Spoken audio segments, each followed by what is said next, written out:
I was incredibly lucky to have done the things I did, and at 34, this sounds ridiculous, but I'll say it. At 34, I was a self-made billionaire.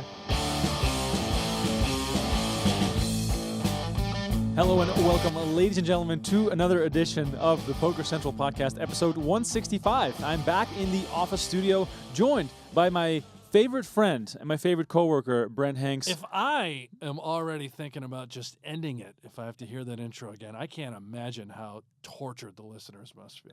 What they feel like. It's an anchor point. They're used to it. Oh, it's an anchor. Exactly. All right, today on the show, we have plenty of exciting stuff now that the intro is out of the way. Yes. I'm giving Brent a few minutes here to recover, Yes. but we will have a fascinating interview, and I say that very lightly because I always say stuff like fascinating and awesome and amazing, but this time I really mean it. We have Chamath on the show, one of the part owners of the Golden State Warriors, one of the early investors in Facebook, one of the richest men in the world, and also one of the brightest guys I've ever had a chance to talk to.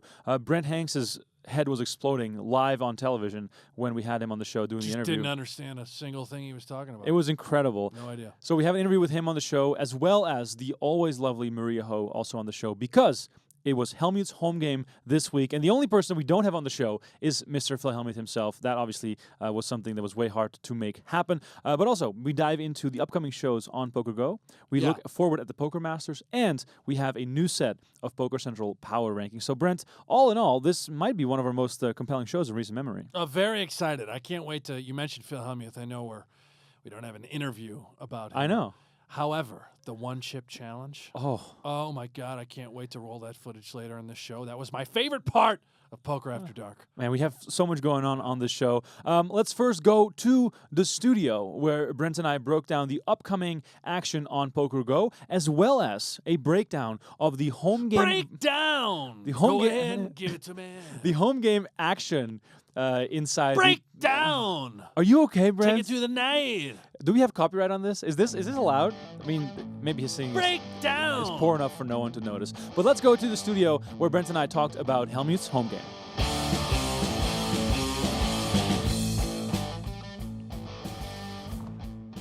All right.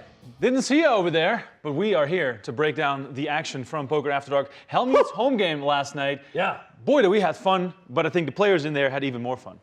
Yeah, they did, Remko, because they were playing poker. I mean, of course they were having fun. But it's their home game, man. That's what I was going to say. The table talk, the banter. These guys.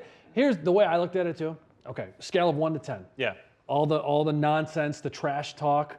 I think that was like a 4 out of 10. Jason Calacanis told me that this is basically the home game the way it usually is, but there's a lot more swearing, name-calling, and stuff that really would not be suited for TV. Crossing the line. Yeah. You know, I think a lot of talk you could get away with in like 1999, but not in 2019. The funniest part as well Yeah. is that Chamath, in my opinion, when I see him, looks like the clean-cut guy, you know, has the loafers on, looks very put together. He is a fucking beast. A dirty son of a bitch. It's insane. Yeah, I like He goes after people specifically. Yes, he does. Yeah, specifically Phil Hellmuth. Yeah. I've never seen anyone give it to Phil quite that way. I mean, Phil didn't know what to say at times. He kept muttering, "Not today, boys, not today. We're not going to talk about that." When Chamath brought up ultimate bet, I mean, that was pure gold. On a scale of 0 to ultimate bet, that's what he put out there. Great quote. Quote of the night for some of the hands. Yeah. Jason Calacanis also, Brent, very, very chirpy, and then Chamath told me that Jason chirps until the moment he gets stuck, and then he shuts down completely. So basically, they love it when he's in the game and he's winning because he's always very chirpy, but when he gets stuck, he gets so mad that he just shuts down. I thought it was hilarious. Another story, so years ago when this group got together and this home game sort of developed, was Jason, you know, he never shut up, right? He just kept talking, just like what we saw. So everyone in the game agreed to pay him like $20 each, so that he wouldn't talk the rest of the game. Probably 200 each. But then, no, it was 20. They were playing small. They were playing like 5-10, yeah. So, you know, this is before they were billionaires. Right. You know? They were probably only like a million. Millionaires? Probably millionaires. But anyway, so it worked, right? But after like an hour, the game was kind of boring. Nobody was saying anything. And they realized that, oh, Jason, we miss you. We want you to talk again. Okay, please talk again. So what did he do? They all had to pay him $500 so that he would talk again, and that's how the game it settled. That's a beautiful hustle, and I think it goes to show that these guys are not only just here to play poker, they're also just best friends. And there's a few characters that did not make it into the game, but there's like a rotation of people that come through. But Hellmuth, Chamath, and Jason seem to be sort of like the main characters, along with David Sachs and Rick Thompson. It was really funny to see as well how they all sort of loved ganging up on Hellmuth. That aspect of the game was truly spectacular, because Calacanis was also telling me that, Hellmuth can't even beat them in this home game. They were basically openly saying that in the long run, Hellmuth is not a winner in their home game. He's getting beat in that game? Yeah, that's what he said. Come on. Yeah, that's what he said. That's real? Yeah. I mean, he's got to be bullshitting, right? I mean, I don't know. Isn't he the greatest player in the world? So I've heard. He's got 15 bracelets, Remko. I mean, he can't beat this game? It's a game of billionaires. I mean, what do you want me to say? Speaking of being the game, Maria. Yeah. How about that bluff she picked off on Draymond right away? I mean, my God. At some point, are you thinking in that spot that for the sake of Draymond's confidence, you want to just let it go and let him show the H5? Yes, 100%. I agree with you, Remko. You don't get invited to this home game, right? Especially if you're not a part of the home game, so to speak. Yeah. And then pick off a bluff against the NBA All-Star with bottom pair 5 minutes into the show. You're never getting invited back. I thought Draymond was just going to get up and walk away. I was pissed. Yeah. But, Maria laughed it off. She said, honestly, she was sort of contemplating, should I just fold here? But she doesn't have it in her as the competitor, as the professional poker player, to just walk away from that sort of decision. She knew she was right. Another big moment was when Draymond got his stack into the middle against Rick Thompson, queens against jacks. That was an interesting hand. It was fun for me to see that Draymond Green, who just signed a 4-year extension worth $100 million, was sweating the river card as if his tournament life was on the line on day 5 of the main event. Pride. I love that. It's all about pride. No one wants to show up and lose when the cameras are rolling. I mean, it's like the court, a basketball game, right? He's getting paid all this money. And it doesn't mean that he's okay with losing a game. He wants to win every damn game he plays in. It's just like at the poker table. Yeah, you're worth all this money, but you don't want to show up and lose, be the loser in the game. So seeing that, it's authentic. It's something that we can all relate to. And it doesn't matter how much money they're playing for. Everyone wants to win. One of the cool things about this game is that we get this unique look into what that home game vibe is really like, and I think the rest of the night will be a lot of fun as well. If you somehow missed the action on day 1, please know that you can catch it all on demand on PokerGo, both nights, I should say, of Hellmuth's home game, which to some might say is, are you okay? Is a Chamath's home game, Brent, because he seems to be sort of the center point of all this. Shush. It's Hellmuth's home game, Remko. Is it? Hellmuth's home game, please. Don't mess that up. When the drink started flowing, Hellmuth himself was even saying that it was Chamath's garage where this all started. Allegedly, it's more of the Chamath game. But we're not here to start rumors, Remko. It's Hellmuth's home game. It's what's labeled on my spreadsheet right here. Very true. So that brings me to the next topic of conversation. Yeah. What's next on Poker After Dark? Because we all know I see a lot of colors on your screen. You're managing a giant spreadsheet. Yeah, I learned how to use Excel this week. This is highly confidential stuff. Yes. But what can we tease? Dolly's game. Dolly's game is coming back next week, October 1st, October 2nd. They're going to play 400, 800 mixed. I really like the game selection. Triple draw, Badoogie, Limit Hold'em, Omaha 8 or better, Stud 8 or better, and then Pot Limit Omaha. Oh, wow. What? How'd you get it in? Pot Limit Omaha. Yeah, I snuck it in. So they're going to play that 400, 800 mix. I think it's going to be like a 40K min buy-in. Matt Glantz was the orchestrator of this game. So we got Matt Glantz, a guy they call Jack Chinese. He's in the game. Beautiful. Okay, Jack Chinese. Nikolai, who they call Google. His name is Google. Yakovenko. Elia Lezra, Mike Matisow, Anthony Alberto, big-time sports guy. We love it. Loves sports. By the way, Doyle Brunson. Alberto, he doesn't care who's in a game. He just plays. That guy gives 0 fucks. I love that. He just plays any lineup, doesn't matter, doesn't care, shows up. He trash talks, he just wants to play ball. He was with Doyle yesterday, probably, talking about sports. And he's excited to play.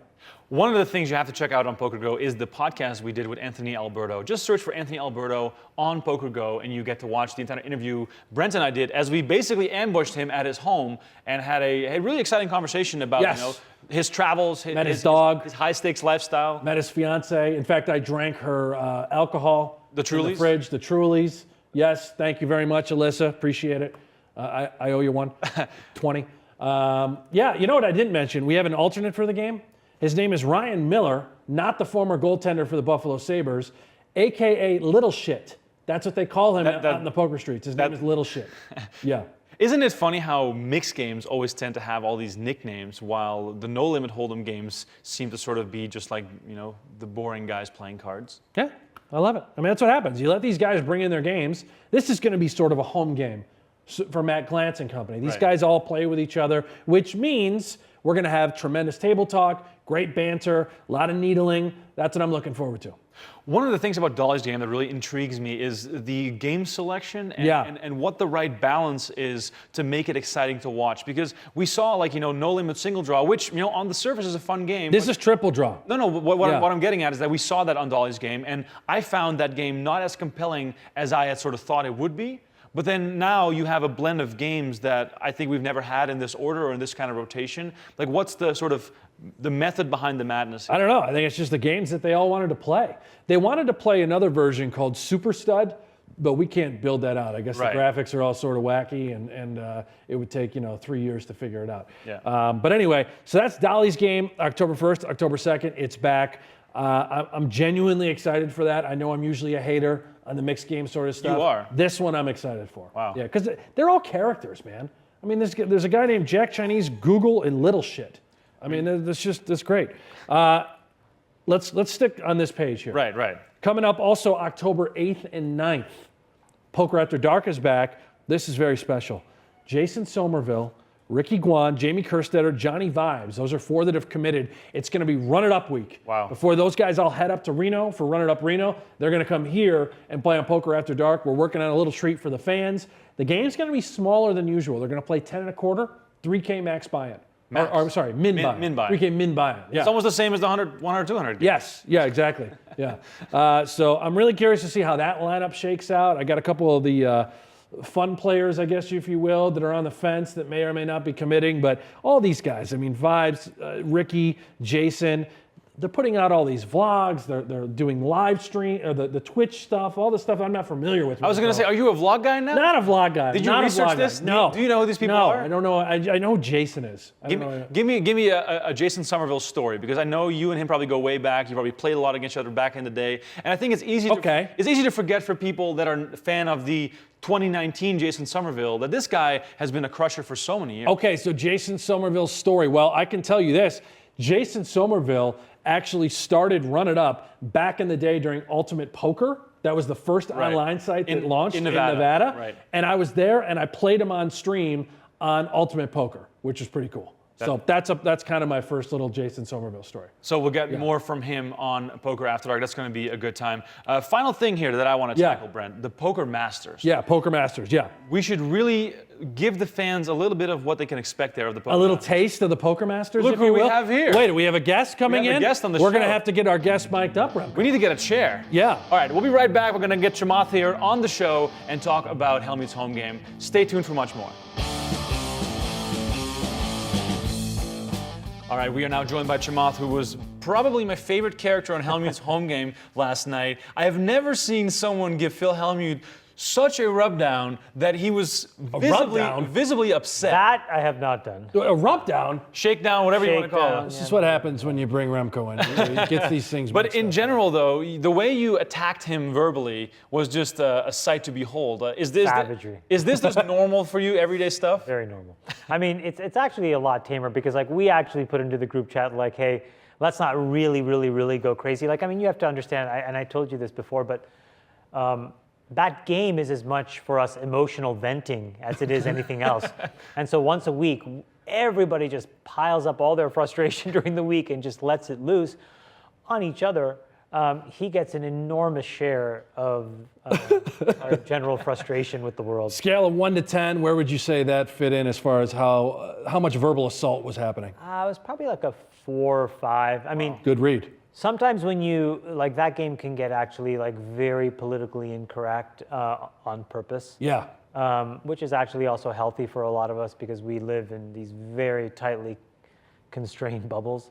And so we will talk about anything and everything. Nothing is off topic. Perfect. Let's get into politics. Yeah. No, I'm kidding. One of the things that I wanted to bring up was that at one point I really thought that you were like really mad, and then the camera cut to a different angle and you had this mean smirk on your face, and like I just felt as though like I think it was when Draymond and Jay Cal were talking about the WNBA. right. Oh my God. I mean, any chance you can get, you can corner that little fat badger, Jay Cal, and I got him too, because I could tell that he started to like the slippery slope of like, oh my God, social justice warriors are coming out. Like, I mean, first of all, it was an idiotic statement, like lower the rim to 9 feet. It's so stupid. Yeah.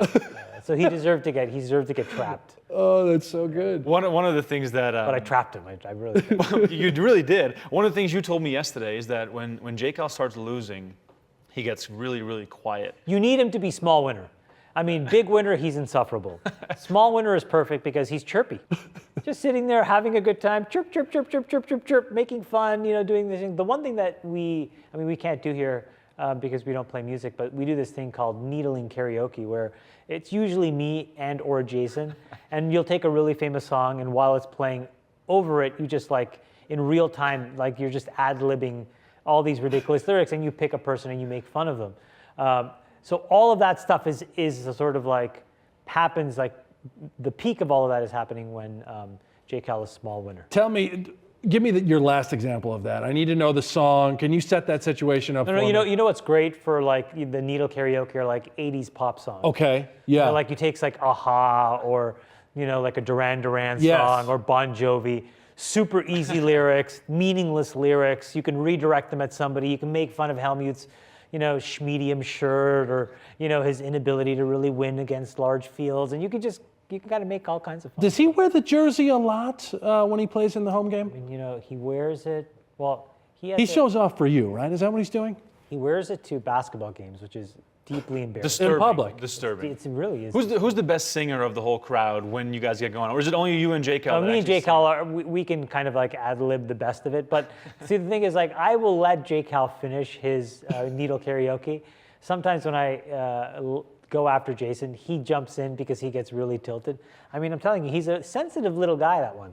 He looks like he's not, but he really is a very, very sensitive guy. All right, so now that we have you guys in here for 2 nights of Hellmuth's home game with all these characters, I really want to know how this all started, where did it all begin, and how did you guys sort of build this relationship that still sort of continues to be this really fun poker game?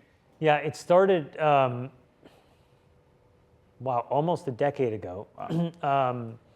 And there was a bunch of us that played really like just literally the definition of a home game. Very small, a bunch of us in the local Palo Alto area. And I think we were playing 5-10 in my garage. And we had a little chalkboard where you'd go and you'd have to write like a tick mark under your name every time you'd rebuy in, and people are buying in for $100 at a time. And big winners, $300, $400, $500. And then the game just sort of started to escalate because then a bunch of us started to play tournaments.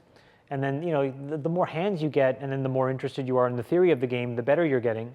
And then in my case, I spent 5 or 6 years really playing the ultra kind of nosebleed cash games in LA and flying around, and there's a bunch of businessmen that play these games, and we spent a lot of time playing them. And then, a couple of these big tournaments, I think I played the One Drop. So there was a period where then playing those things, it was hard to come back and play 5-10. So then we started to play 10-20, or then 25-50, and then 50-100. And everybody else's skill level was tracking. And then probably about 6 years ago, the game just really kind of like kicked up to 1-2. But effectively, it plays much bigger than 1-2. So, the thing that we all talked about was yesterday's game played incredibly small and much slower. Part of it is the anxiety of being on television, I think, for a lot of these guys, for a lot of us, just getting in a rhythm. So today, hopefully, you see it open up much more. Because really, the game plays probably like 2-4-8. And you're probably 100 to 200 big blinds effective, and they're playing a big game. But so it was a slow ramp, and it's very hard to go back at this point. We went much higher before, And then we actually purposefully took a step back because there was 2 guys in our game who basically had to go to the poker hospital for a year. Oof. Wow. You know, They got hurt. they dust off $1 million or whatever. Yeah. And that's not cool in a home game. Right. That shouldn't happen. Right. When you do kick it up to 400, 800, does Helmuth still buy in for 5,000 a pop? Do you guys let him do that? Is that his thing? No. And I mean, like, really what's funny is, like, you know, they call me the dictator because the game runs at my house and I set the rules. Yeah. And I don't really let these guys min buy. It's really, you know, there are only 2 people. Like I said, the Badger, he'll try to min buy. Okay, the Jay Badger. Cal. He tries to, like, you know, and spike you at the beginning. Yeah. Sachs tries to do that too in the early, because they're always looking for me and Rick to basically go nuts. And then, like, you know, just get their 5K in and double up or triple up, and, you know, they feel really good. But Hellmuth does, and then he eventually just snaps, he gets frustrated, and then he overcompensates. So instead of just buying for 20, which is what he should do, and rebuy for 20 or whatever, Right. then he'll buy for 100. I saw that last night. And then what happens is, usually the other, at least 2 of us, usually it's Rick and I, if it wasn't the last hand of the night, you would have seen it. Rick and I say, I'll take 100 too. And then it just gasses him. So is this like an all-night affair? You guys bring out the good wine? Do you guys get the food out? Like, what's sort of the vibes outside of the table that's sort of part of the atmosphere? Yeah, it's, you know, I have a little guest house where we play, and I use it, so, you know, I have a really great chef. I mean, this sounds so ridiculous, but it's true. And he makes really great food. A lot of guys come over and we have dinner beforehand. So dinner is at 6:30. Game starts going by 7:15. And we were making fun of, like, my sommelier or whatever, but a bunch of us work with this guy, Joshua Plack. He helps us, and he curates this wine. And we love wine. None of us are big drinkers. We are all wine lovers. And so, you know, you're drinking really great wine. The food is fabulous. We play music, and then we play typically from, you know, 8 till, if we can be good, we're done at midnight or 1. Sometimes, Well, that's reasonable. sometimes Yeah. you know, you're at 2 or 3. I mean, the 2 or 3 stuff really hurts because the next day, you know, you're back in the office and it hurts the rest of the week because For sure. you know, Nobody smoking cigarettes and sniffing oranges, none of that stuff going on. Johnny Chan style, none of that. Yeah. See, I wouldn't fit in. yeah, no vaping. No, exactly. Well, that's banned now. You can't do that anymore. And I think it's yeah. disgusting. But yeah. One of the things that I find so intriguing is that, you know, this is a poker game, but from talking to you and J. Cal yesterday, this is also a very important social gathering in the sense that, and J. Cal referred to this specifically as a very important thing for males as they get older to have something to do with their friends, and poker is the sort of the perfect vehicle. Do you sort of feel the same about the fact that as a social staple, this is an important thing? Yeah, I actually think poker is one of the best things that I found that has allowed me to communicate. Because at some point, being around the same group of guys for a consistent amount of time disarms you. And then, you know, it's not all just like kind of like making fun of people or, you know, singing songs to make fun of people or, you know, swearing at people to make fun of people. There are long arcs in our game where we talk about serious things or we talk about business or we talk about the things that we're all going through. And that's been immensely helpful to a bunch of us. I mean, the way that I would put it is,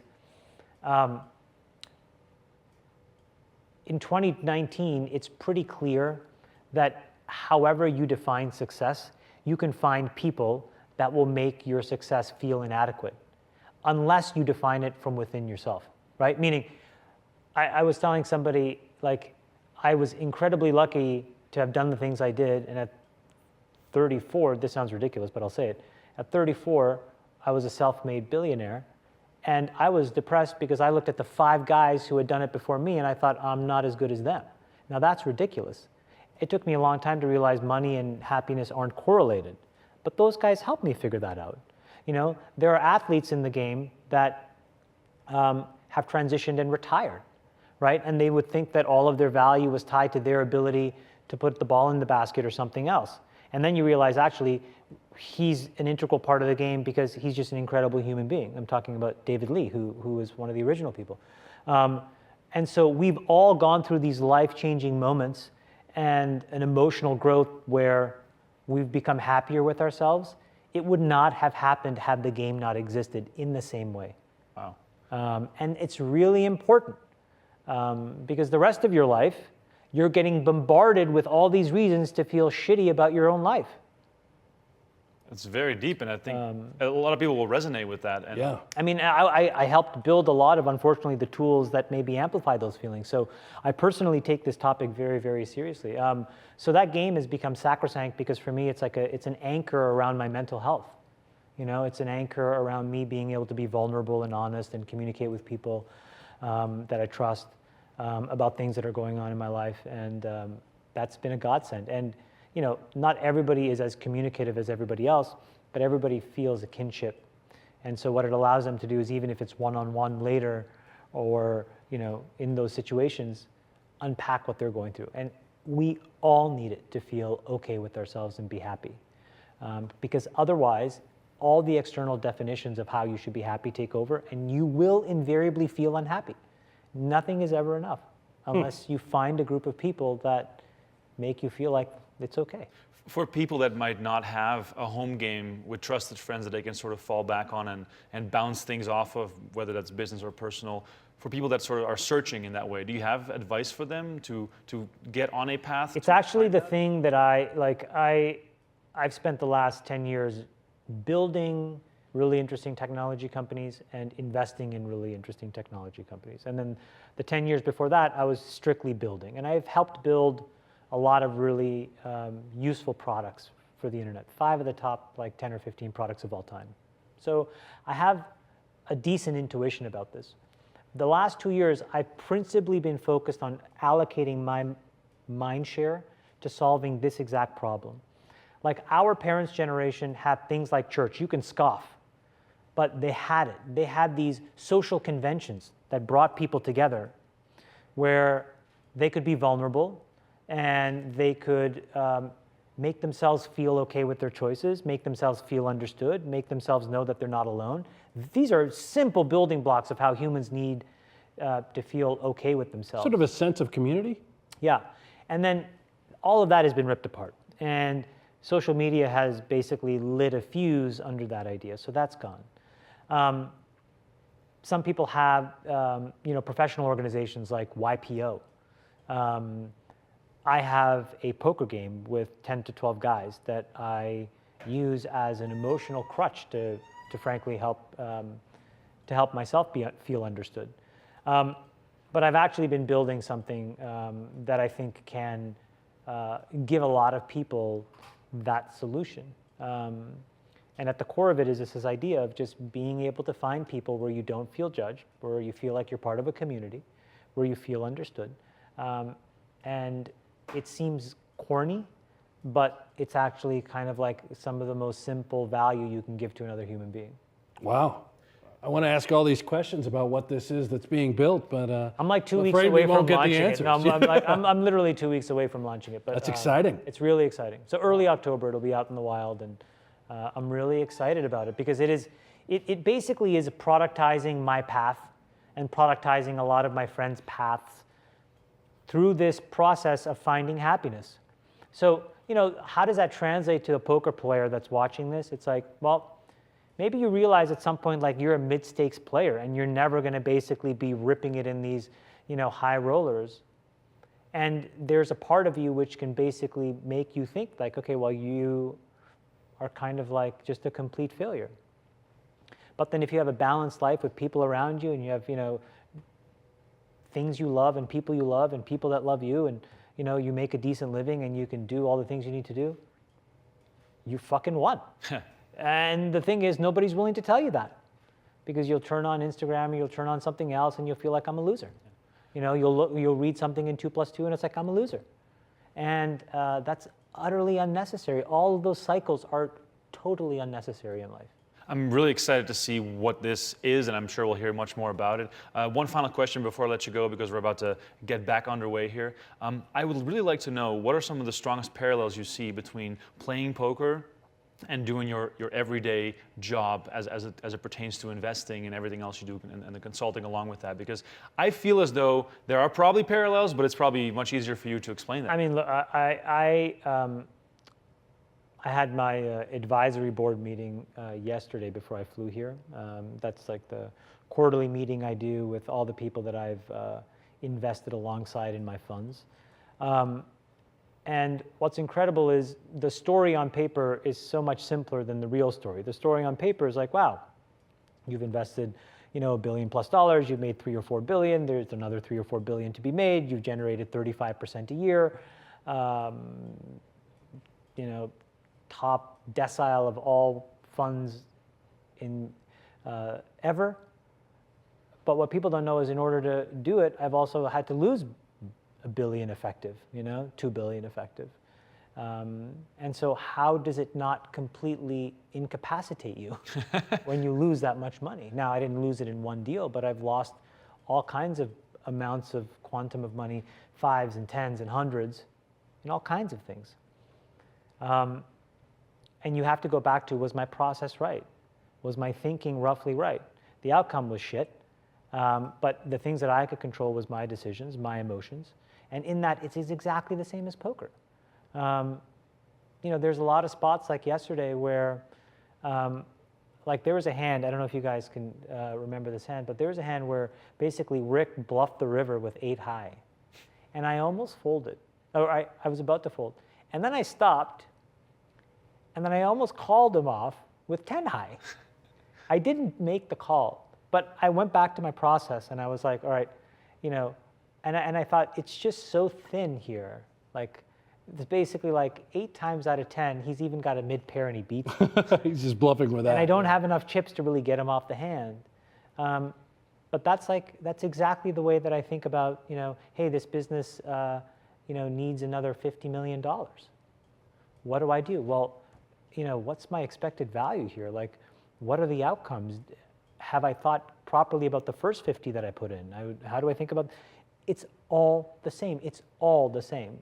And so the more practice I get there helps me with these decisions. It's just the quantum of money is obviously very different, but the process is the same, and it really helps. I'll tell you what, I feel really stupid right now. You're the smartest man we have ever talked to in our entire lives, and we thank you so much for this conversation. Thanks. Absolutely. Chamath, thank you so much. We look forward to seeing many more crazy bluffs, maybe some hero calls on the river during Hellmuth's home game. It's going to be a lot of fun. Torture Hellmuth, please, today. Yes. Wow, Brent. That's all I have to say. Wow. This was so compelling and so interesting. I could rewatch this like 4 more times, and it's still the most interesting thing I've heard in a long time. I could rewatch this 3 or 4 more times and have no idea what any of that conversation was about. How smart is Chamath? What in the world? The fact that he is there to point out that at 34 he was already a billionaire, and 5 had done it before him, and that for him was extra motivation to go even harder. That stuff to me is just incomprehensible. I don't even know what a deductible is. I went to the doctor. Here's your what does that mean? My deductible? And you got Chamath, who's a billionaire at 34, writing codes and developing Facebook and the biggest tech companies that exist. I don't know what anything means, Remko. And by the way, I'll tell you this right now. I hate Facebook. I mean, I wish he never developed that thing. Do you still have Facebook? Yeah, I have to. For the in-laws? Yeah, I have a picture out there, Right. Family photos. I fucking hate it. I hate it too. Yeah. But also, isn't it interesting? Like he kind of teased that he's working on something big for that. He's working on something that is going to counter the thing he built that made him really rich. I know. I like it. I'm excited about the new project. Now I have something that is basically going to be anti-Facebook. I can get on board with this. Right, exactly. I hate Facebook. I think it's going to be called In Person, and you're just supposed to go to the bar and meet your friends. Yeah, maybe it involves drones. Yeah. I wanted to ask you, though, because the home game is sort of the central topic here on the show. Okay. Do you have, or have you ever had sort of a consistent home game with friends where, you had sort of that same vibe going, like Chamath? I don't know if I ever had my own home game that was consistent, but my dad did. And it was this sort of traveling game. My dad would host it in our barn/garage when I was a kid. It would then go to his close friend's house. It then would go to a place called the Chocolate Factory in this little town of Wellsville, New York. I have such great memories of, sort of a home game experience, a little vibe. I played in one at the Bluebird Club in Olean, New York, which was with the guy that started the Bluebird Busing Company. I got in on that game. His name is Louis Mignano. I have so many memories of home games in general. And that sort of camaraderie, the relationships, the friendships you built, I've maintained those to today, where I'm at in my life. And no longer is that the case. I'm not in a home game anymore. I don't have that sort of atmosphere. You're not allowed and to I leave miss the it. house. You're not allowed to leave the I house. know. I want to start it. I want Hanksy's home game to return. I want to play in the barn, or not my barn, my garage. I want my wife to yell at me. I want the kids to come down, sip a little beer here and there. I'm in. Can I come? Well, you're not invited. Okay, well, You're never mind then. invited, Never yeah. mind. Yeah. That's fine. Okay, let's move on. I miss home games. Let's move on. Remko. I miss them. Yeah. If you are a home game player, if you have a local home game, just let us know on Twitter, like what the vibe is. Like, what are their stakes? What are you guys doing? Do you guys play Hold'em? Do you play mixed games? At bhanks11, at Remko Rinkema. Let us know. We'd love to hear about your home games.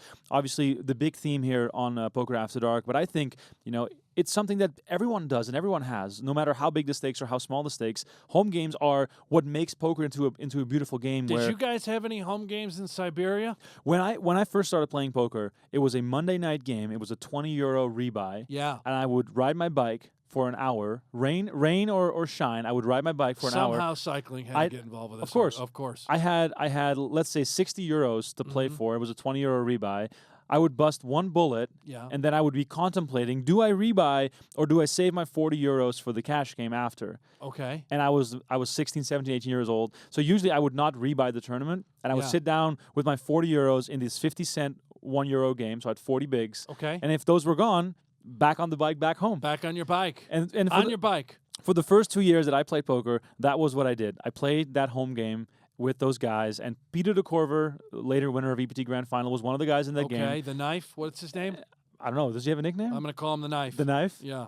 So that game was sort of where I got my love for poker ignited, Right. and it was a home game setting. It was really, really fun. Yeah. So I think that everyone has a story like that. So please let us know about that. Brent, our guest on the show, Maria Ho, Yes. is coming up right now. She was in a very, very interesting situation, playing. She was basically the odd one out in a home game of friends, and she made some interesting decisions that we've broken down on the previous segment. Right. But on the second night as well, because we taped that before the first night, it sort of came into play again. Yeah, I think so. I mean, she got stuck right away on day two. She got totally coolered against Chamath, set over set, but then by the end of the night, she dug her way out of the hole. And I do want to point out, yes, she's not involved with the typical Bay Area home game that these guys play in. I guess it's Chamath's garage game. Yep. That's what we can call it. The dictator. The dictator, yeah. But she has played with the majority of these folks before on the side. So there was a little bit of rapport, Right. some relationship stuff there. I would say even Cantu was sort of an oddball out.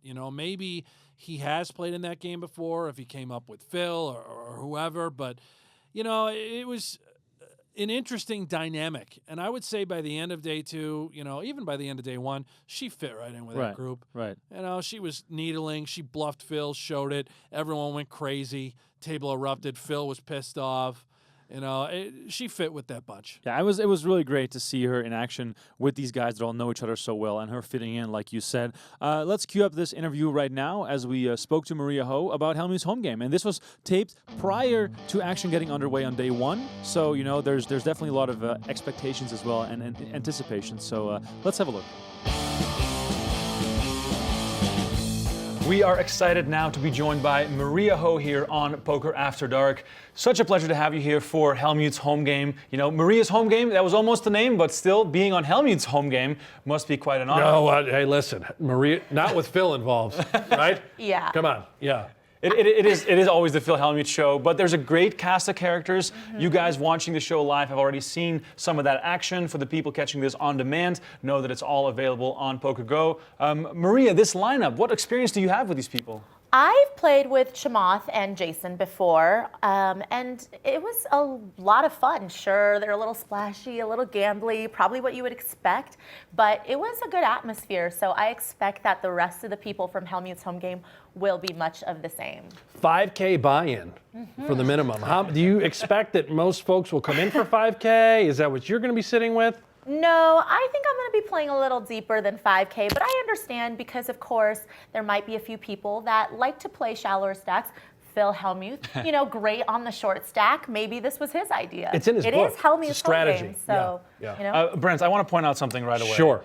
Maria already mentioned it. We might see some splashing around. Yes. You actually were texting with some of the players, and they were saying, are all the F-bombs going to be shown on TV? And they're saying we might get to heads up. So these guys are ready to play. Yeah, I mean, they call it Phil's home game for a reason, because I think these guys play every single week together, maybe multiple times during a week. So I would expect the language to be off the charts, sort of that relationship. But when the TV's on, when the cameras are rolling, everyone seems to sort of dial it down. You might get a little nervous, a little hesitant. They might be a polished professional such as yourself. Go ahead. I was just going to say, I definitely expect there to be like a lot of inside jokes. I'm going to try to get in there when I can and try to get in on the smack talk from, jump, so they feel like this guest is welcome in their circle. Yeah. It's a really funny vibe as well, because these guys all know each other really well, and Hellmuth seems to really know, what's going on with all these players. But you go into a game now where you know that no matter how big the bluff is that you make, it's not going to have any effect on these guys. These guys are ready to play for massive stakes because they're all very wealthy from being very good at business and investing. Do you think that has an effect on the game? Do you think these guys are just going to call it off light? Sure. And I feel like they obviously have established a dynamic between each other. So it will be interesting. If it's a pot where I'm heads up with someone, then they might play a little bit more standard. But if I'm like stuck in the middle of some multi-way battle when they've established a history of trying to one-up each other and trying to bluff each other, or just hero calling with nothing, I have to be careful of that. So we'll have to see how it all plays out. Yeah, that could get dangerous, man. Oh, man. I mean, if they're coming in, obviously, with infinite money, and you're sitting with 50K and that's what you have for 2 days or whatever it is, like, they don't care. That's reckless, man. You can go busto in a heartbeat. I mean, I love it. I love the idea of watching this game and never really knowing what's going to happen, because these guys are wild cards. They can do whatever at any given point, which I'm really excited about. I also want to know from you, because I heard that this is just your return to Vegas after the World Series of Poker. Have you been staying sharp? What have you been up to? Well, after Vegas, I took maybe a week off, and then I was back on the road. I went to Florida, and then I went to Oklahoma, then I was in New York, and then I went and played at Borgata WPT recently. So I'm pretty fresh. Like, my game feels like it's on point right now. I'm ready for this. I think one of the last cash games I played might have been on Poker After Dark. So it's been a hot minute for that, but I feel like I can adjust pretty quickly. So have you been up to any fun lately, or have you just been resting and trying to pretend that you're just sort of quiet? Because we know you're always up to something exciting. Well, I don't know if this olive green that I'm wearing is bringing out my tan, but I did go to Cabo for a little bit. Just Cabo? Straight vacay. Wasn't even playing online there or anything. I was just enjoying my time. So I got to do that. So, sometimes I have a little fun, guys. I let loose. Fancy. Wow. When it comes to the poolside vacation, what's your top 3 cocktail ranks? I'm a skinny margarita girl. It's just refreshing. I love tequila, because when you're on vacation, tequila can make you do some crazy things, and I'm okay with that. My go-to is like vodka soda, though. Just whatever you can have a lot of without feeling really bad about yourself, but will also get you nice and toasty. Who's your crew? Who'd you go to Cabo with? I actually went to Cabo just with my girlfriend, Cammie. She plays poker too. But usually, Shout out, Cammie. Yeah, but usually I just like to do a girls' trip when it's just straight vacation. I'm around guys enough. I need a little bit of that estrogen in my life. So. I love it. A very intense conversation about poker that's been happening recently, which I think I'm happy to hear that you've sort of stayed clear of, because you were enjoying those cocktails by the pool, was a discussion which is about as poker as it can be. It's the GTO, the solvers versus, is that good for poker? Is that bad for poker?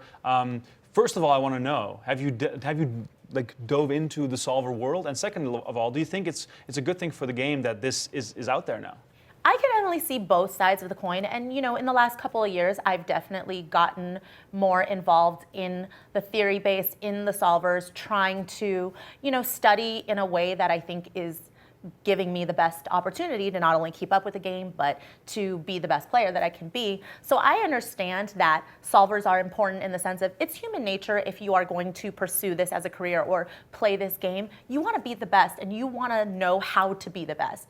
So that thirst for knowledge and being able to have an answer to the questions in your mind is really important. But I do think it hurts the game in terms of just how fun it can be for especially recreational players. And I just think the approach of it it just takes all of the other elements out of poker that I think we all enjoyed so much when we first started playing.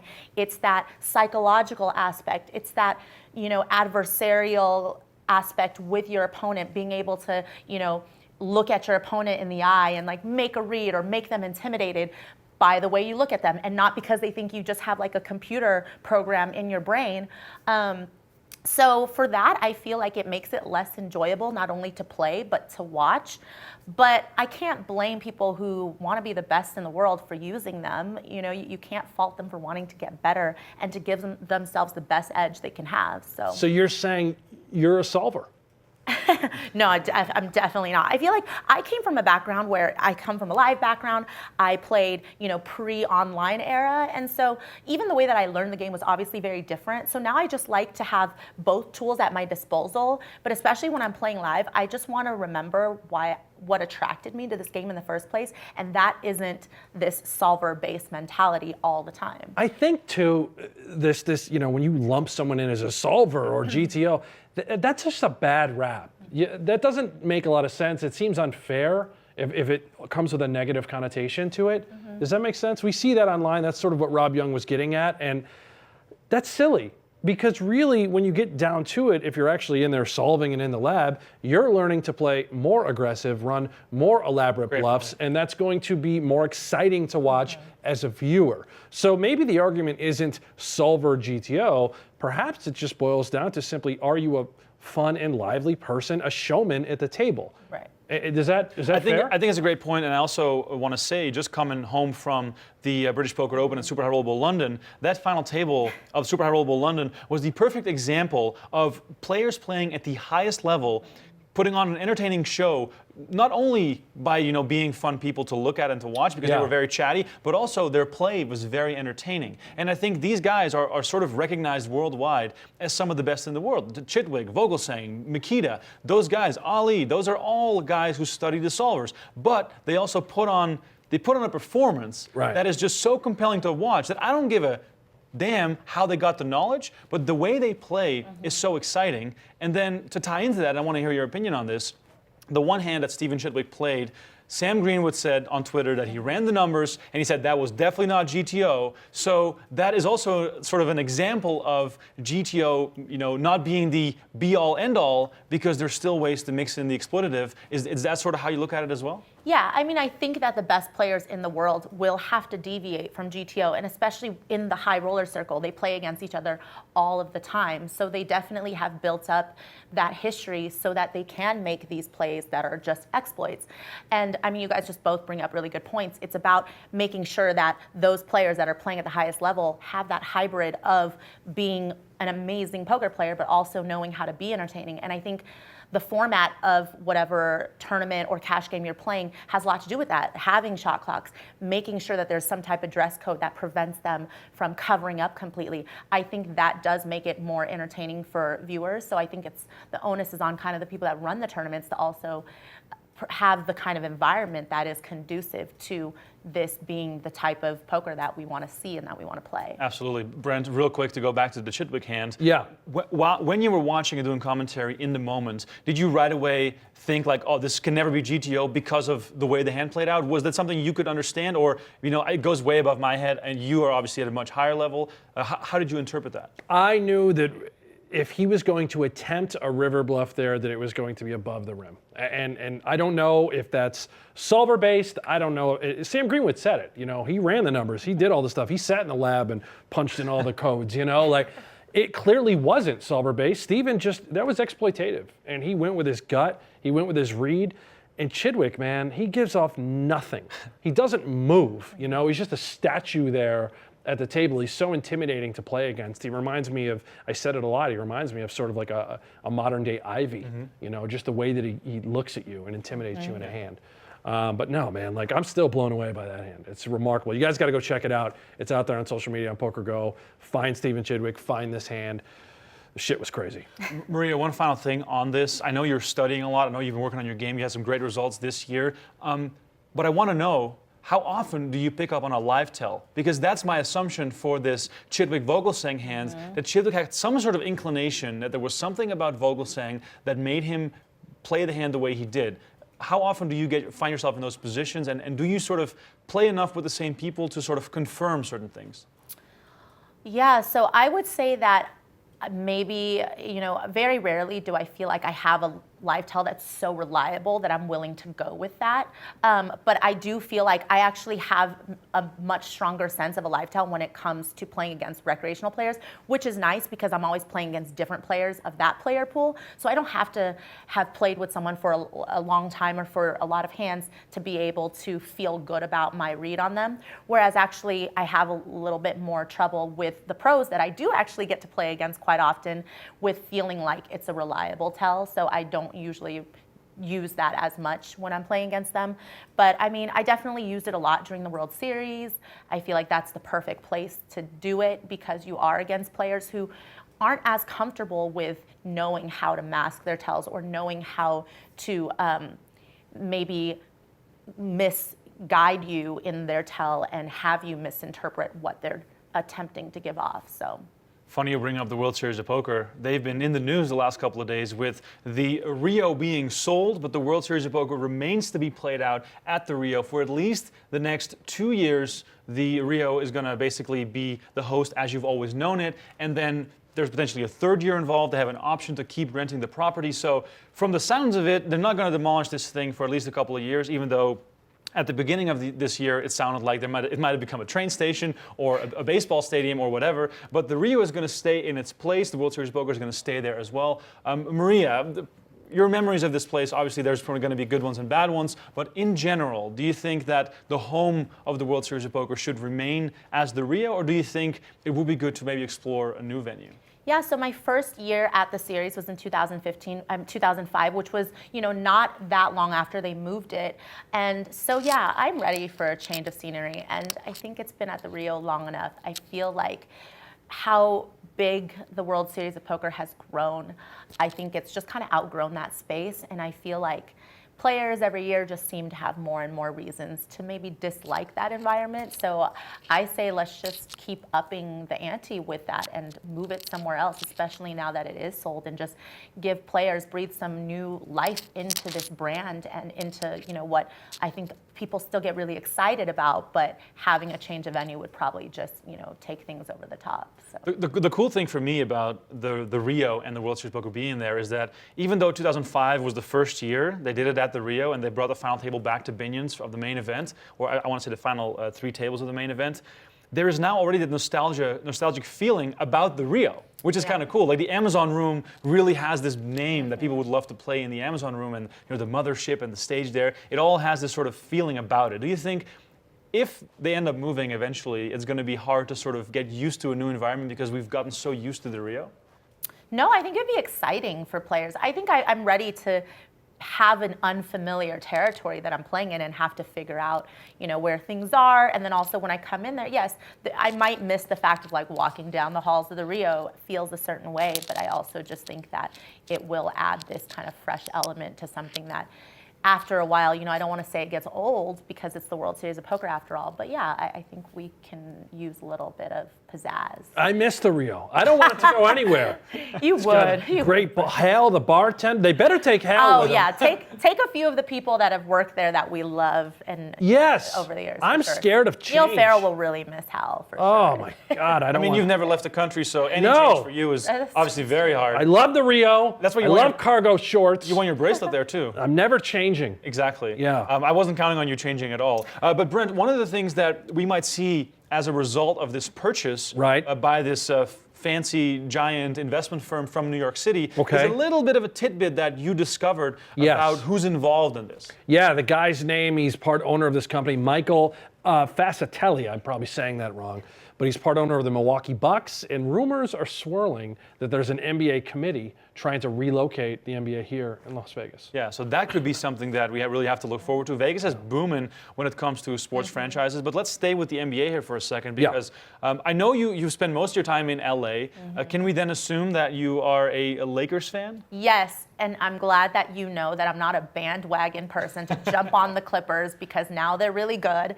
But yes, being raised in LA, I was a diehard Lakers fan from day one, and obviously they gave us so many great moments that even though they're struggling, the last couple years, it's I can't let go of the fact that I feel like the Lakers will eventually return to their former glory. So I love basketball. Jerry Buss, Frank Mariani, they play a lot of poker. And so there's just a lot of history with, that franchise, but the owners and the game of poker actually, which that would be really cool. I love this. I had no idea you were such an NBA fan and into the Lakers. I had no clue. Yeah. Wow.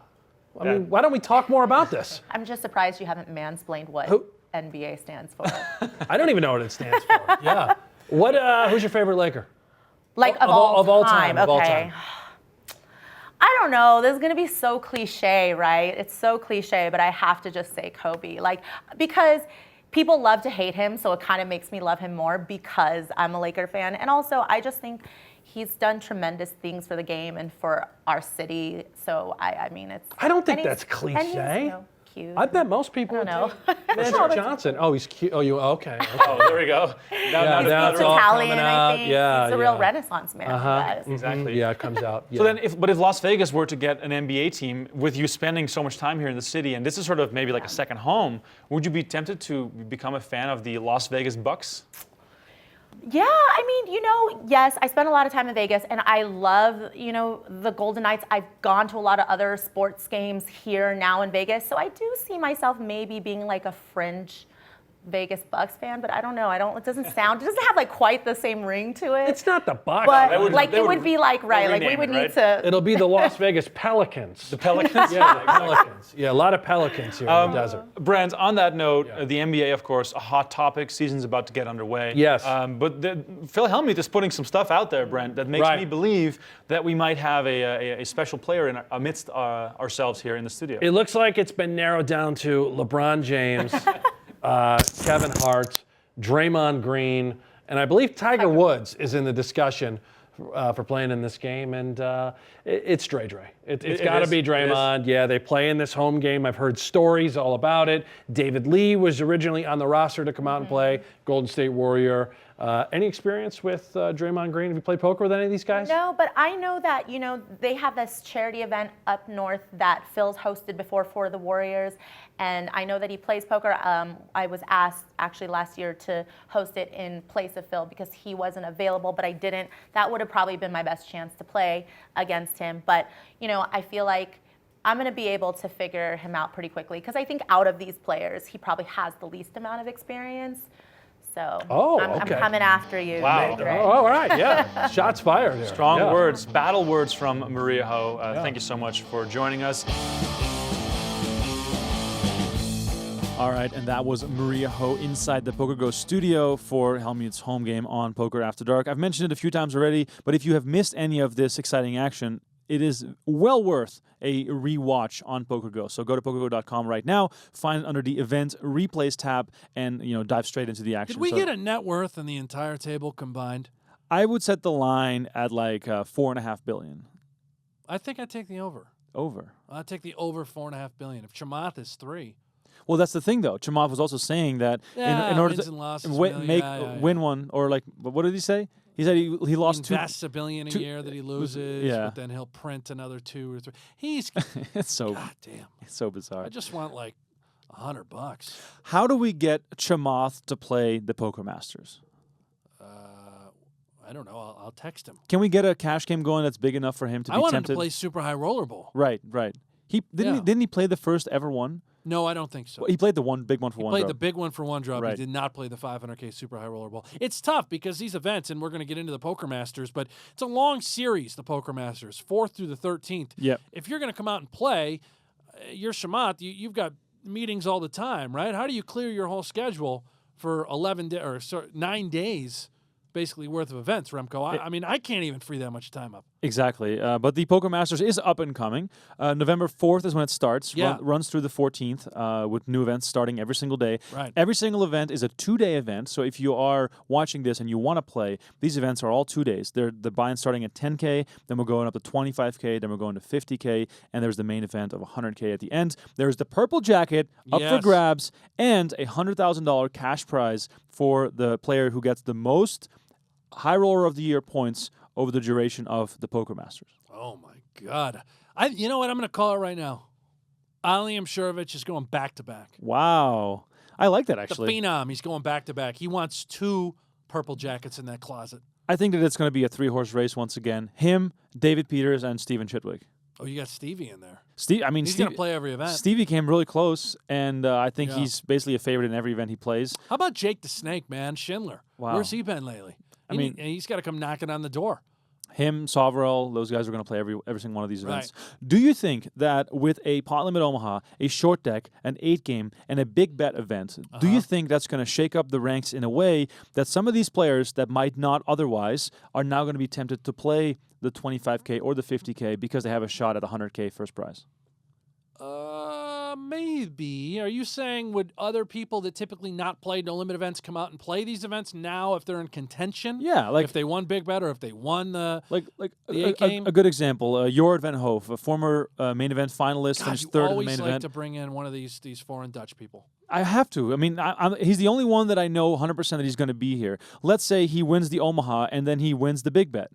He's going to be in the lead coming into the 25Ks. Do you think that someone like that, who's more of a PLO specialist, is going to then be like, okay, I'm going to fire all these events because the 100K prize makes it worth it for me to give up a little bit of an edge in these events? Yeah, I don't know. Is it worth it? I would maybe. You got 100K dangling out there plus the jacket. I don't know. I don't know. Maybe. That's a great question. I'm very curious to see myself if it works out that way. The fact that you don't know means that it's compelling to begin with. So I think players are going to be having I'm these just thoughts going as with well. your stick. Yeah. Go with my I'm shtick? I'm just going along with the ride here. Yeah. I'm just here to give you a platform. That's Yeah. the only reason that I'm sitting yeah. here. No, this is wonderful. Yeah. Yeah? Yeah. Are you done? Jorrit Van Hoof. Yeah. He's a great guy. Did he final table the main event? Yeah, finished third. So he knows how to play no limit hold'em. Martin So did- why wouldn't he play the 25K? He got third in the main event, Remko. He's not a no-limit hold'em That's specialist. a bad example. Yes, he's going to play the 25K. Give me a better example then. Mike Gorodinsky? Mike Vitch. Chris Vitch. Do you even know his name? You got me thrown off with Mike Gordinsky. Christopher Vitch. So he's going to come out for the PLO, short deck, 8-game, big bet, and then he's going to win it all. Well, I don't know if he's going to play a short deck. Maybe he will. Is he a short deck expert? Is short deck dying already? You're a short deck. No, it's not dying. Short deck is not dying. It's just not that popular here. But I think that maybe in this cluster of high rollers, these guys like to get tangled up in it. We've had good turnouts Right. for the For sure. the short deck events. But it's only at the very high stakes, which obviously is not Yeah. is not sort of an easy thing to grind up to if you're a short deck fan playing Yeah. lower stakes. I hope Gordo comes back out. I love that drop that you threw in there. Yeah, I I mean want him to play. He won a U.S. Poker Open event. He won the PLO event. I know so- it's the only event he played. right. That was Played PLO, won it, and got the hell out. Exactly. All right, so that is coming up on PokerGo. If you are a big fan of the tournament action, the Poker Masters, don't miss it. Ali Imsirovic is the defending champion. Of course, Stefan Sondheimer winning the first ever edition. And I'm really hoping we get to see Ali in his jacket. So maybe that is something that can happen. You know, he promised me he'd wear it. I mean, I've heard a lot of promises in the world of poker, man. He promised me he would wear his jacket for this year's Poker Masters. So He has to. hope he washes it. I mean, do you think he already... I mean, if he owns the jacket and has it at his house right now, Yeah. there would be a photo on social media of him wearing it, right? What's he wear? A Dragon Ball Z T-shirt Yeah, Dragon Ball- underneath the jacket? Oh, would it be cool if he had the Dragon Ball Z lining on the inside? That would be kind of His cool. theme? That would be I kind think of... it says Poker Masters everywhere. Oh, real re- small letters right, lining. right. Yeah. In your handwriting? No one wants to see that. No, I don't. All right, the final thing here on the show before we let you guys go, the power rankings are once again out. And whew, this guy does not need anything. No coffee, no adrenaline whatsoever. Subjective, All- spontaneous, silly.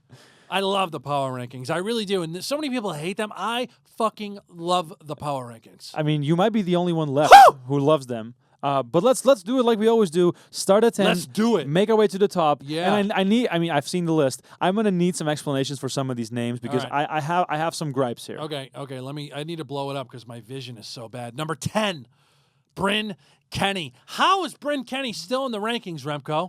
I mean, that Triton million trickle down is still trickling, and I think this might be the last week we see him. Yeah, I think he belongs there. I was You're gonna I was leave setting you up for that one. I mean, you can't win 20.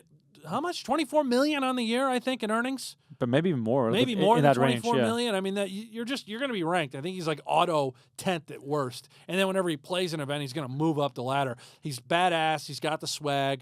Bryn Kenny, number 10. Please, Bryn, play an event. Maybe we can get you ranked a little higher. Moving on. Number 9. All right.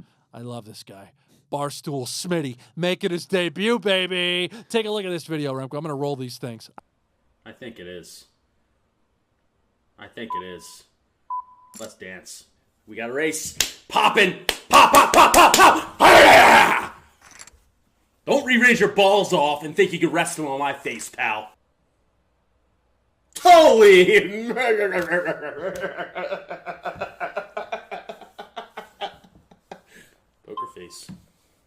Poker face. I've seen this clip as it's rolling, but this guy's out of this world. Play MGM. He's over in New Jersey firing off some online tournaments. You know what? I don't care what the stakes are. I don't care where he finished in these events. I guarantee you didn't cash. He is a terrible, terrible poker player. But man, do I get excited every time he flops quads, every time he wins a race. This stuff juices me up. Barstool Smitty, he's out there, number 9, making his debut. I mean, it's cool to have him on the rankings. I really laughed at those clips. Smitty, if you're seeing this, do this every week. I think the fans would love that. Yeah, please, Smitty. More poker from you, please. The General Smitty. Number 8, Jason Calacanis. J-Cal. Just played on Hellmuth's home game. The Badger? The Badger? Yeah, man. That was, I think, the dynamic between Chamath, Hellmuth, and J-Cal. That little trio was my favorite little cluster, the back and forth needling. Nobody instigates Phil Hellmuth quite like J-Cal does. I mean, there was a point where Hellmuth was chasing the Badger around the studio last night, literally around the studio, trying to strangle the son of a bitch. I'm a big fan of J-Cal. Comes in here in number 8, making his debut in the power. And he had a big hand in the one chip challenge, which we'll get to. Yes, because he was the prime instigator to make that happen. And we will get to that because we have a unbelievable video coming up. Believe it or not, Phil Hellmuth, he's going to be ranked, Remko. Yeah, Can you believe it? I kind of couldn't believe it, but number 7, we just mentioned him, Ali Msherovich, the phenom, looking to go back-to-back in the Poker Masters. You know, this one to me was sort of the shocker. Still lingering around here. We didn't see him much lately outside of the British Poker Open, Super High Roller Bowl London. The second place Still here, in the though. bowl is making him drop down obviously after 2 weeks. But I thought he'd be out. I really already did. I'm happy to see that the phenom, the kid, is still in the rankings. I thought the committee was going to fuck this one up and get rid of him, but he's still in here. Happy to see the phenom. I think we're losing both Ali and Bryn next week. We're not. We're never losing Bryn. We just went over 10. He's always going to be number. I don't see how. When you have the greatest year of all time, you can't lose Bryn. But anyway, we're not talking about Bryn. We're now going to move on to number 6, Remko. Joey Ingram. Oh boy. Oh my God. He was in that chair, and that put him on number 6. Yeah, he was. He was right here. He's back to work, man. Guy is pumping out content, social media, doing podcast after podcast after podcast. He joined me last week. He's had Nick Schulman, Rob Young, Scott Seaver, Doug Polk. He is just pumping out huge name after huge name. The stuff has been really good. I've been diving deep. I usually can't handle the fucking 3-hour podcast format that he puts out there. It's been interesting. I've been engaged. I've been dialed in. I've been tuned in.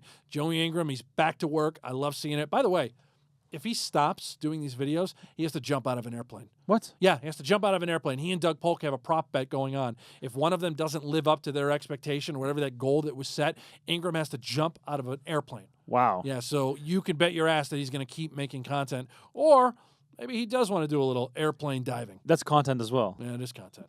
The king of poker media. That's what I call Joey Ingram. That's a valid term. Mm-hmm. Number 5. Sammy Biscuits. Sam Sovrel. From 1 down to 5. 1 to 5. I Yep. think that's fair. That's 2 weeks at number 1. Yeah, back-to-back weeks. I think that's fair that he comes in at number 5. Hasn't done anything much. He hasn't been out there much. Hasn't said anything. But he did take down the British Poker Open, which was the most difficult, hardest assembled poker tournament series in the history of this game. Sammy Biscuits belongs in the rankings. I think 5 is fair. I think so too. I think that's a very fair ranking. And we're going to see him real soon again in the Poker Masters. So he could sort of go bobbing and weaving up and down in the rankings for the next couple plop weeks. a little purple on his back. That's what he's looking to do. Exactly. All right, number 4, Maria Ho. Wow, there she is. There she is. She booked back-to-back wins, I believe, on Poker After Dark. Is that right? Back-to-back days? I mean, that hand with triple jacks against triple kings was a big one. Oh, they got to take the camera. The best she'll be able to do, given that they're running it twice, is to chop. As she prays for a rebate, not there on the first river.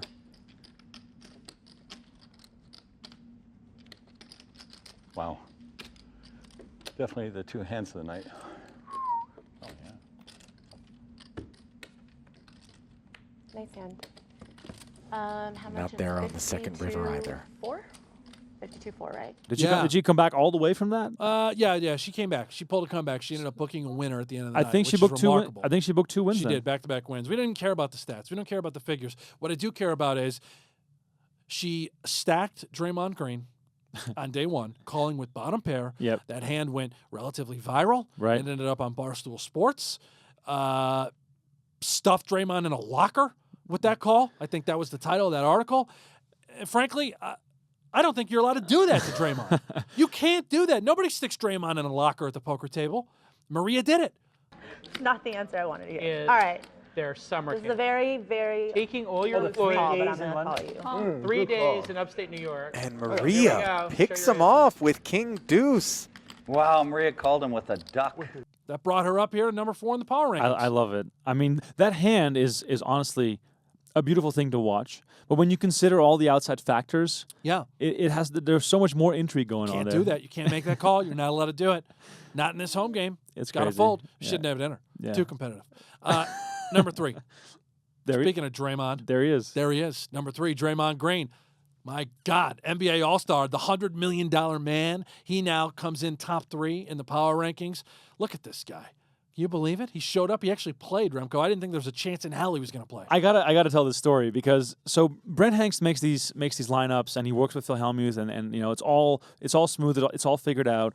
But then there comes a point where Brent starts getting nervous, and that is the most fascinating thing to watch because you're on your phone going absolutely crazy, basically yelling at your phone like, "Tell me something good, give me some news." Yeah. And that was happening up until basically, 5 minutes before the show Well, started? Hellmuth didn't even really know. No one knew. We had allegedly, Draymond had a private flight in. Right. Aria was going to go pick him up, and that was Monday night. The game's Tuesday. So Aria sends their car over. No Draymond. Oh, dear. All right. Well, okay, so he's not going to play, clearly. Yeah. So we have no idea. Phil messaged me that morning. We're not sure if he's coming, not sure if he's coming. I start talking to J-Cal. I've got his number there. He's on Chamath's plane. I asked J-Cal, hey, is Draymond coming with you guys? He traveling? J-Cal says, this is where we stop talking. So he's kind of fucking with me, right? And he doesn't want to tell me what's going on, which right then and there when he said that, I was like, okay, he's playing. Yeah. Right? If he wasn't playing, I think he would just tell me. But even then, you still had to basically look under every chair inside the Aria to find him. So I went into Aria to find him. I was told, like, hey, he's going to come meet you. He's not hard to spot. No, he's a big guy. He's an animal. He's a tank. And so I'm in there, standing in front of the poker room, looking around, like, where is this son of a bitch? Nowhere to be found. 20 minutes go by. The cards are in the air. These guys start looking to play. No, and then finally I get this random text. It's Draymond. He's at the high roller little lounge area. So I got to go up there, and he's waiting for me there. No bodyguard, no agent, No entourage. no entourage. It's just Draymond, just chilling. And he said he's looking around, couldn't find the poker room. He's like, "Yeah, man, I was always playing. No sweat." Amazing. Yeah, So amazing. So Draymond, number 3. Yeah, very good. Number 2, Chamath. I'm just calling him Chamath. I'm not saying the last name. It's so hard to say. Chamath Palihapitiya. Palihapitiya. Yeah. Chamath. We're going Chamath. Yeah. So anyway, Chamath. Chamath comes in at number 2. You need to, again, you just watched that interview, learn a lot from Chamath. Top 25, I think that line's probably too high, maybe top 10, one of the most brilliant men in the world. Rich as shit. He's got a great poker face, and what a personality. This guy can needle Phil Hellmuth. He joined us for the podcast. He does it all. He does speeches, family man. He does it all so well-rounded and a damn good poker player. I mean, in my book. He has it all. Yeah. I'm jealous of every single thing you just said. Right. And I'll never have it. He's got the look. He's got the look I too. love the sweater and just basic like Wrangler jeans. And the loafers. The loafers. Big loafer guy. A lot of loafers this week. Yeah. I think they were all wearing loafers. You know what he did too, which sort of blew my mind? The tipping? Well, he tips well. Tips very well. $500, I think, every time for a big hand. Or a big hand, yeah. Right. Here's a purple. Yeah. But what I loved about Chamath, he needed a toothbrush, and I think he wanted a latte. So he just heads out on the street. I mean, this guy's worth, $3-4 billion, right? Yeah. Doesn't care. Heads right down Vegas Boulevard, finds a Starbucks, walks across the street to a CVS, gets a toothbrush, no cares in the world, doesn't care if anyone recognizes him, nothing, no security whatsoever, just a down-to-earth guy. I thought it was really fascinating. That instance was really funny because I thought he was asking for someone to get it, so we explained it, and then he just left. He just went to get it himself. Yes. Yeah, I was like, oh, you want me to go get you a toothbrush? Yeah. I'll get you one. I just did it. Anyway, number 2, Chamath. Love that. Yep. Number 1 in the power rankings this week comes as no surprise. It was Hellmuth's home game after all. Phil Hellmuth back to number 1 in the power rankings. And I don't care. I know he won a little bit of money. He won $4,400. He made his investors a ton of money. $3. Like $3. Yeah. He made a ton of money. I want to roll this footage right here because he did something for charity, and he basically made me piss my pants last night.